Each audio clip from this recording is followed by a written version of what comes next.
Hello friends, तो ये video होने वाली है तोमोदाची गेम एपिसोड नंबर 6 के ऊपर। और आपने इससे पहले की वीडियो नहीं देखे तो उन सब के लिंक ऊपर आई बटन में मिल जाएंगे। सबसे पहले जाकर उसे देखें और फिर आना इस वीडियो पे।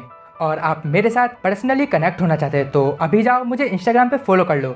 वहाँ पे मैं आप सबके मैसेजेस के रिप्लाई देता हूँ, तो रुके क्यों हो, जाओ जाकर फॉलो करो। 1000 फॉलोवर बस होने ही वाले हैं, तो आज के लिए ज्यादा प्रमोशन हो गई है। तो अब बिना किसी तरीके वीडियो स्टार्ट करते हैं।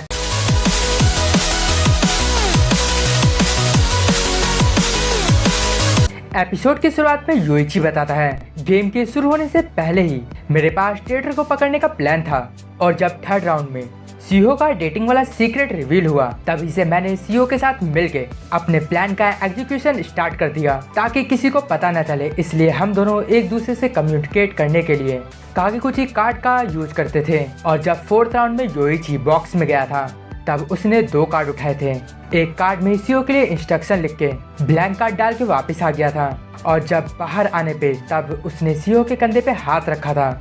और जब उसने ये बताया था कि उसने ब्लैंक कार्ड डाला है और अब तुम्हारी बारी है, उस टाइम पे उसने इंस्ट्रक्शन वाला कार्ड सीओ को पकड़ा दिया, जिसे सीहो ने अंदर जाके पढ़ा था। और हमें तो याद ही है, जब फर्स्ट एपिसोड में सीहो ने सीबे को थप्पड़ मारा था, तब सीबे योइची को उसे मनाने के लिए बोलता है। तब सीहो योइची को एक कंडीशन देती है कि वो अपना सीक्रेट उसे बताएगा, जो कि बाकियों को पता नहीं है। उसी सीक्रेट को रिवील करने का इंस्ट्रक्शन उस कार्ड में लिखा था। ऐसा वो सीहो की ऑनेस्टी को टेस्ट करने के लिए करता है। और सीहो उसके इंस्ट्रक्शन को फॉलो करते हुए ये लिख के बाहर आती है कि योइची एक बार 1 हफ्ते तक नहीं नहाया था और ये सीक्रेट सिर्फ योइची और सबारागी को पता था, इसलिए वही उसे लिख सकती है। और बाकी के सीक्रेट बचे हुए लोगों में से किसी ने लिखा होगा, जिसमें सीओ की प्लास्टिक सर्जरी वाला सीक्रेट भी होता है। इसे थिएटर ने लिखा था इन सब की दोस्ती को बर्बाद करने के लिए। और यहाँ पे योइची मान जाता है कि सबारागी भरोसे के लायक है और उसी की साइड है। बट यहाँ पे ये भी पॉसिबिलिटी है कि सीओ ने 2 कार्ड लिख दिए होंगे। और अब योइची सबको चेक करते करते एक एक करके सबको एलिमिनेट करता जाता है और ट्रेटर तक पहुँचता है। और सीओ को एलिमिनेट करने के बाद वो कोकोरोगी को टेस्ट करता है।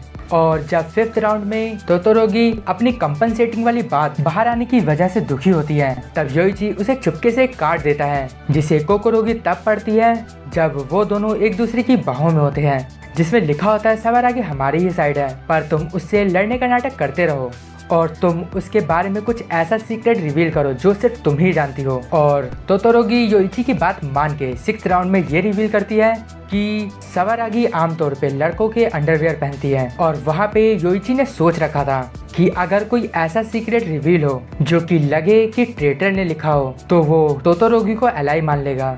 और उसी राउंड में तेंजी का एज वाला सीक्रेट भी रिवील होता है, तो योइची ने तोतोरोगी को एलाई मान लिया। और फिर योइची उसके बाद जब तेंजी सबारागी से चिपक रहा था, तब कोकोरोगी और सबारागी में लड़ाई चल रही थी। तब जब तेंजी कार्ड लिखने के लिए 3 मिनट के लिए बॉक्स में जाता है, उस समय तेंजी सबारागी को कार्ड पास करता है। और इसी चीज को वो बैंक्स वाली योइची का सेकंड ट्रैप बताती है। और वो बोलती है कि कौन किस ऑर्डर में बॉक्स में जाके कार्ड लिखेगा, ये यहाँ इम्पोर्टेंट नहीं है। और तब भी योइची ने काफी चालाकी से कभी इशारों से या कभी बोल के इन ऑर्डर को चेंज किया। और अब सिर्फ शक के घेरे में तेंजी और सीबे ही बच जाते हैं। बट योइची के लिए ये आसान गैस होता है, क्योंकि स्पेशल चांस में ये जानते हुए भी कि उसका एक बहुत बड़ा सीक्रेट रिवील हो जाएगा, सीबे खुद को ही वॉलंटियर कर देता है। बट ट्रेटर ऐसा नहीं करता, क्योंकि मैनेजमेंट को पता है कि गेम के लिए किसने अप्लाई किया है। और अगर ट्रेटर ने खुद को वॉलंटियर किया तो वो लोग इस सीक्रेट को भी रिवील कर सकते हैं। तो लास्ट में ट्रेटर की पॉसिबिलिटी के लिए बच जाता है तेंजी। और योइची को तो ये भी पता था, जिसमें उसने ये बोला था कि सब लोग अपना अपना सीक्रेट लिखेंगे, और वो फेल हो जाता है। और प्लान को बताते वक्त उसने ये भी बोला था, यहाँ से हमारा डेथ इंक्रीज नहीं होगा। और वहाँ पे तेंजी उसके प्लान को फॉलो कर लेता और इतने सारे कार्ड नहीं लिखता। तो योइची ये मान लेता कि उसकी ये धोखेबाजी सिर्फ पैसों के लिए है। बट वो ऐसा नहीं करता, तो योइची समझ जाता है ये धोखेबाजी का रीजन कोई और है। और वहाँ पे तेंजी के बोलने पे योइची ट्रेटर का नाम रिवील भी कर सकता था। बट ना जाने उसके बाद तेंजी क्या क्या प्राइवेट चीजें उन कार्ड में लिखता। तो योइची ने तेंजी को रोकने के लिए इस गेम को आगे कंटिन्यू रखा और लास्ट राउंड का वेट किया। और जब लास्ट राउंड में उसने तेंजी को सबसे पहले बॉक्स में भेजा, तभी उसने सबको ब्लैंक कार्ड सबमिट करने का इंस्ट्रक्शन दिया।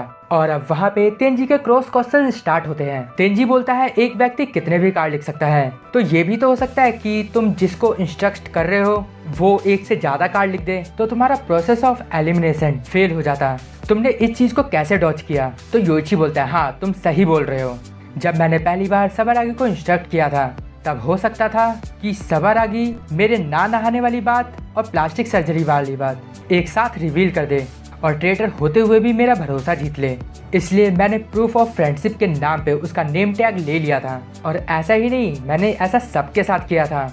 और वहाँ पे तेंजी देखता है कि सबके ही नेम टैग गायब होते हैं। और तुम सबको तो याद ही होगा कि फर्स्ट गेम के एंड में योइची ने सबके डेप्थ पूछा था और सबने वही बोला था कि उतना है जितना प्राइज मनी माइनस करने के बाद हो, मतलब कि 3.6 मिलियन। और वहाँ पे सबारागी उसे पर्सनली भी बताती है कि उसका डेप्थ 7.6 मिलियन है। और अगर वो ट्रेडर होती तो वो योइची को अपना नेम टैग नहीं देती, क्योंकि उसे डर होता कि वो उसका असली डेप्थ देख लेगा, जो कि ट्रेडर होने की वजह से सबसे कम होगा।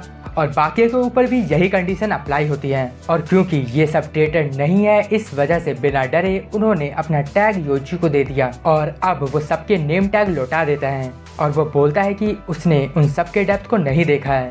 और वहाँ बैंक्स वाली बोलती है यही था योइची का थर्ड ट्रैप। और वहाँ वो पिंक वाली बोलती है नेम टैग के पीछे एक आई ट्रैकिंग कैमरा लगा हुआ है, जिससे पता चल जाएगा कि किसी ने नेम टैग की बैक साइड को देखा है। और वहाँ बैंक्स वाली बोलती है योइची ने नेम टैग को होस्टेज की तरह ट्राई किया है। ये ऐसा है जैसे कि वो बोल रहा था कि अगर तुम नेम टैग मुझे नहीं दोगे तो मैं तुम पे भरोसा नहीं करूंगा। और अकेले छूट जाने के डर से सबने उसे नेम टैग दे दिया। और एक इंसानी दिमाग जो कि इंसानों की डर और कमजोरी को अच्छे से जानता है, वही इस तरीके से सोच सकता है। और योइची की थॉट प्रोसेस किसी रिलीजियस कल्ट और प्राइमेट स्कीम वालों जैसी है, जहां लोग इस डर से ज्वाइन हो जाते हैं कि कहीं वो लोग बाकियों से आइसोलेटेड ना हो जाए। और वहाँ पिंक वाली बोलती है सभी गेम को मुस्कुराते हुए खत्म कर रहे हैं, तो इसमें गलत क्या है? तो बैंक्स वाली बोलती है यही तो बुराई है। नेम टैग जो कि इस गेम की जान है, उसको देने के बाद भी इन लोगों को मैनिपुलेटेड तरीके से मुस्कुराने के लिए छोड़ के इस एक्सपर्ट लायर योइची की सच्चाई क्या है? और अब तेंजी वहाँ पे पूछता है मुझे एक आखिरी बात बताओ कि तुमने कहा तुम सबको एक एक करके टेस्ट कर रहे थे, पर तुमने सबसे लास्ट में मुझे रखा, मतलब कि तुम्हें मुझ पे शुरू से ही डाउट था। ऐसा क्यों? मैंने कहाँ गलती करी? तो योइची बताता है जिस तेंजी को मैं जानता हूँ वो बहुत शांत और समझदार लड़का है, जो हमारी लड़ाई में हमें रोकेगा और हमें समझाएगा। बट तुम इस गेम में शुरू से ही इसके बिल्कुल अपोजिट रिएक्ट कर रहे हो और उल्टा तुमने सीबे के साथ लड़ाई शुरू कर दी। और उस वक्त तुमने ये भी कहा कि सीबे ने सीहो की डेटिंग वाली बात लिखी है और रियल में सीबे भोला और बेवकूफ इंसान है, जो कि अपना मुंह बंद करना जानता ही नहीं है, तो कोई भी उसे अपना सीक्रेट बताता ही नहीं है। तो भला सीबे किसी का सीक्रेट लिख ही कैसे सकता है? और फोर्थ राउंड में उसने खुद ही मम्मी के साथ नहाने वाला सीक्रेट रिवील किया ताकि वो सीहो को बचा सके। और जब कोकोरोगी की कंपनसेटिंग डेटिंग वाली बात सबके सामने आई, तब भी वो उसे चेयर अप करने की कोशिश कर रहा था और अपने हिसाब से उसे कॉम्प्लीमेंट कर रहा था, पर तभी तुमने उसे घूसा मार दिया। और जब मैंने उसे लास्ट राउंड में तुम्हारे बारे में बताया, तब भी वो स्माइल दे के अजीब बिहेव कर रहा था। तो तुम्हें समझ में आया कि सीबे किस तरीका का बेवकूफ़ है। और उधर सीबे बोल रहा होता है ये सब मुझे बेवकूफ़ बोल बोल के मेरा मजाक उड़ा रहे हैं ना? तो सीहो बोलती है हाँ, लेकिन तुम अच्छे बेवकूफ़ हो। और अब मनाबू उनके पास आके बोलता है तुम लोगों को बीच में टोकने के लिए माफ़ी चाहता हूँ, पर अभी भी ये गेम ख़त्म नहीं हुआ है। और भले ही तुमने ट्रेटर का पता लगा लिया हो, बट सीहो अभी भी हारेगी। तो योइची बोलता है हाँ, मैं एक आखिरी चीज़ तो भूल ही गया। और मनाबू को एक कोने में ले जाता है और उसके कान में बोलता है, जिसे सुन के वो बैंक्स वाली पैनिक करने लगती है और पिंक वाली को बोलती है जल्दी से इसे वेरीफाई करो। और वेरीफाई करने के बाद वो मनाबू से बोलती है हाँ, योइची सच बोल रहा है। और अब वहाँ पे मनाबू ये डिक्लेयर करता है कि योइची के अकेले गोल पे पहुँचने से इस गेम को डिक्लेयर करा जाता है। और अब वहाँ पे सभी सोच में पड़ जाते हैं आखिर योइची कैसे गोल पे पहुँच गया। और अब मनाबू बोलता है कि योइची ने 7 पीरियड में झूठ बोला था और अभी अभी उसने खुद कंफर्म किया, इस वजह से उसे पेनल्टी मिलती है और इस वजह से वो सीहो के आगे वाले स्पेस पे पहुंच जाता है। और अब सबके पूछने पे योइची बताता है कि 7 पीरियड में मैंने लिखा था कि सीबे एक मर्डरर है, जो कि झूठ था। असल में मर्डरर मैं हूँ। और वहाँ बैंक्स वाली बोलती है, मुझे पता था इस लड़के में कोई तो बात है, बट मैंने ये नहीं सोचा था कि इस लड़के ने 3 लोगों को मौत के घाट उतार दिया होगा। ये तो एक मॉन्स्टर है। और उधर योइची छत से कूदने वाला होता है और उधर मनाबू हंस रहा होता है और बोल रहा होता है कि योइची तुम मूर्ख हो, तुम अपने आप को इन लोगों के सामने सैक्रिफाइस करके हीरो जैसा फील कर रहे होगे, बट थर्ड गेम बहुत ज़्यादा कठिन है और उसे अकेले क्लियर करना नामुमकिन है और तुम्हें जल्द ही इस बात का अफसोस होगा। तो योइची बोलता है, मेरे लिए मेरे दोस्त किसी एक स्टॉकर की तरह है जिनके सामने मैं अपना असली रंग नहीं दिखाना चाहता, बट अगले गेम में वो स्टॉपर मेरे ऊपर नहीं होगा तो मैं जितना चाहूँ उतना बेकाबू हो सकता हूँ। तो तैयार रहना, अगले गेम में मैं तुम्हें और तुम्हारे मैनेजमेंट दोनों को ही बर्बाद कर दूंगा। तो मनाबू हंसते हुए बोलता है, तुम तो बहुत डरावना चेहरा बना रहे हो और तुम्हारे इस चेहरे को देख के तुम्हारे दोस्त सहम रहे हैं और बाकी लोग यही यकीन नहीं कर पा रहे थे कि योइची एक किलर है। और ऊपर से मनाबू ये भी बता देता है कि योइची ने 3 लोगों को मारा है। ये सोच के सीबे बोलता है, मैं अब तक एक किलर के साथ हंस रहा था, बोल रहा था, खेल रहा था, ये सोच के मुझे घिन आ रही है। और वहीं तेंजी बोलता है, चुप हो जाओ सीबे, कभी कभी लोगों के पास कुछ करने के ऐसे कारण होते हैं जो कि वो दूसरों को नहीं बता सकते। तो सीबे बोलता है, तुम तो तेंजी कुछ बोलो मत, तुम ये बोलना चाहते हो कि तुमने जो हमें धोखा दिया उसके पीछे भी कोई एक रीजन है।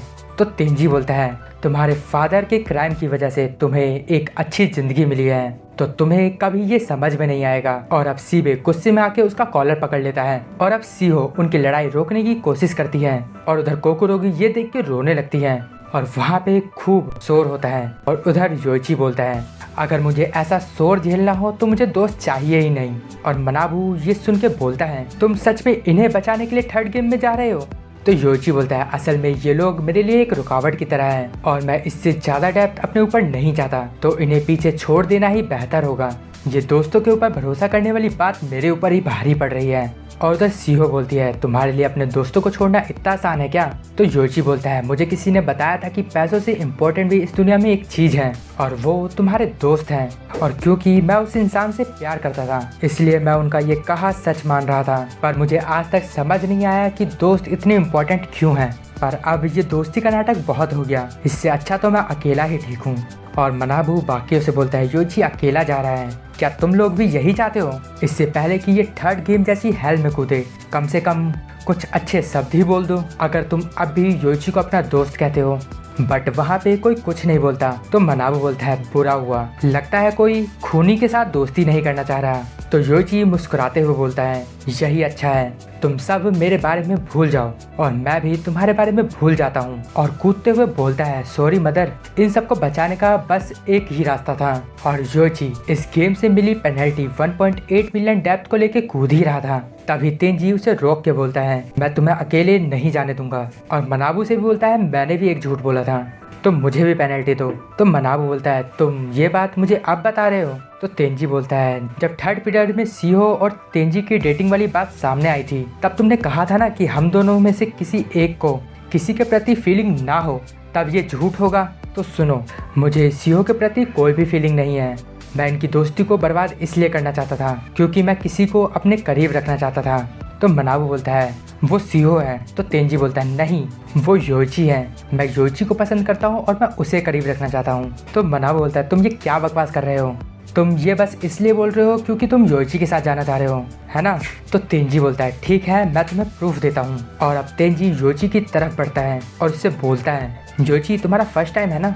बट योइची को तो कुछ समझ में नहीं आता और अब वो योइची के पास जाके उसे किस कर देता है और इसे देख के मनाबू प्रूफ एक्सेप्ट कर लेता है और गॉड सर्वे का रिजल्ट भी 100% आता है। और अब मनाबू योइची और तेंजी दोनों का ही गोल पे पहुंचना डिक्लेयर कर देता है और अब वो दोनों नीचे गिर जाते हैं। और नीचे गिरते हुए तेंजी बोलता है, योइची मुझे यकीन है अगर हम दोनों साथ रहे तब हम इस तोमोदाची गेम के अंधेरे को मात दे सकते हैं। और क्योंकि 2 लोग कूद चुके हैं इस वजह से इस गेम की पेनल्टी 2 लोगों में डिस्ट्रीब्यूट की जाती है। और वहाँ पिंक वाली बोलती है, ये तो एक बड़ा ट्विस्ट था, और वह बैंक्स वाली बताती है कि ये मिकासा तेंजी दूसरी बार तोमोदाची गेम खेल रहा है और ऐसा करने के पीछे उसका कोई ना कोई मकसद जरूर होगा। और ये एपिसोड यहीं पे एंड हो जाता है। अगर आपको इस वीडियो में कुछ भी अच्छा लगे या पसंद आए तो इस वीडियो को लाइक करें और कमेंट करके मुझे जरूर बताएं कि आप सब कौन कौन से स्टेट में रहते हो। आखिर मुझे भी तो पता चले कि आप सब मुझे कहाँ से देख रहे हो। और अगर अभी तक आपने इस चैनल को सब्सक्राइब नहीं किया तो सबसे जाकर इस चैनल को सब्सक्राइब कर दो, बेल आइकन को जरूर दबाएं। इससे आपके पास रेगुलर नोटिफिकेशन आती रहेगी। और अब हम मिलेंगे नेक्स्ट वीडियो में, तब तक के लिए गुड बाय, सायोनारा।